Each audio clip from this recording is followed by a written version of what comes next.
You just caught yourself answering your own question out loud, mid-sentence, alone, no one around, and for a second, you felt embarrassed. Don't be. What you just did might be one of the rarest signs of a high-functioning mind. Stick with me for the next few minutes because trait number 5 on this list is the one almost nobody knows about, and it's the reason some people seem impossible to distract. Talking to yourself isn't strange. Psychology has spent decades proving the opposite. Today, 7 rare traits hiding inside that one quiet habit, and by the end, you'll never see it the same way again. Trait 1. You're running a second program in your head. Catch yourself mid-action saying, "Okay, why did I actually do that?"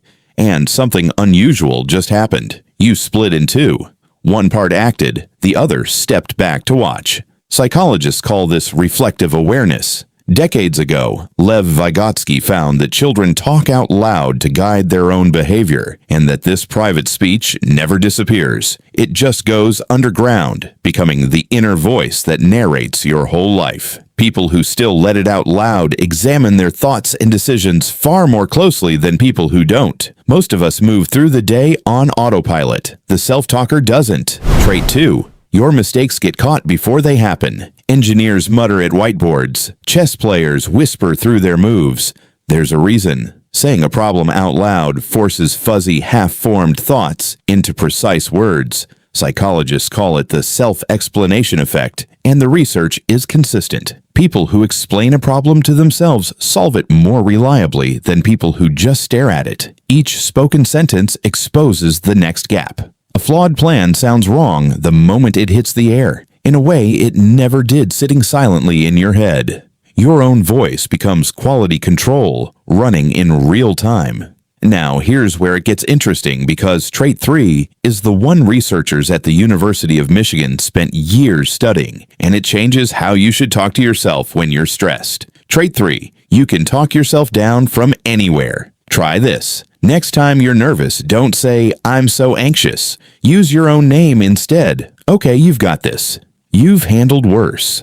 Psychologist Ethan Kross has studied this for years. When people use their own name, or you, instead of I, they create psychological distance from the emotion. They stop drowning in it and start coaching through it. In Kross's research, people who used this kind of distanced self-talk before a stressful task felt less anxious, performed better, and recovered faster. People who do this naturally aren't suppressing stress. They're standing just outside it, calm enough to choose their next move. Trait 4. Your brainstorms have more than one voice in the room. Listen to almost any inventor, writer, or artist at work, and you'll hear the same thing. They talk to themselves constantly. Silent thinking circles the same familiar grooves. Spoken thinking lets you argue with yourself, play both characters, ask what if, and answer in a different voice entirely. A conversation with no one becomes a brainstorm with a room full of versions of you.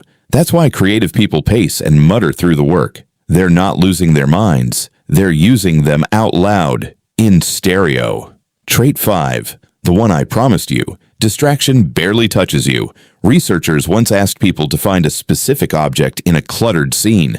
The ones who simply said the object's name out loud found it faster. The spoken word sharpened their attention and pulled the target out of the noise. Athletes know this too. Short cues like eyes up, stay low, measurably improve performance under pressure. You've done a version of this yourself, repeating a phone number until you write it down, saying keys, wallet, phone on your way out the door. Your own voice locks attention onto one task and shuts out everything else. People who do this aren't easily distracted. They've built themselves a coach that never stops paying attention. Trait 6. You don't need a crowd to trust your own conclusion. Most people, when unsure, reach outward. They ask, they scroll, they look for someone else to decide for them.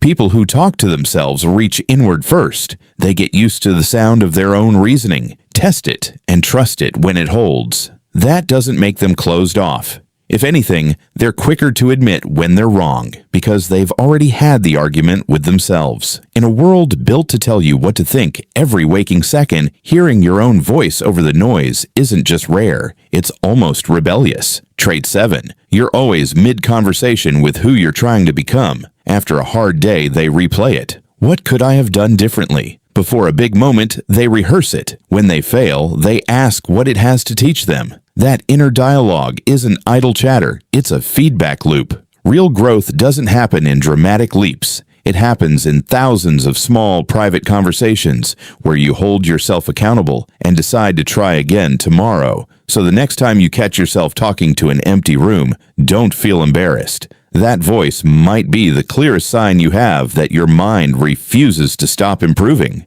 7 traits, 1 quiet habit, and you've had it all along. If this changed how you see yourself, hit subscribe. Every video here pulls back the curtain on the patterns running your behavior. One last thing before you go. Which of these 7 hit closest to home? Tell me below. Be honest.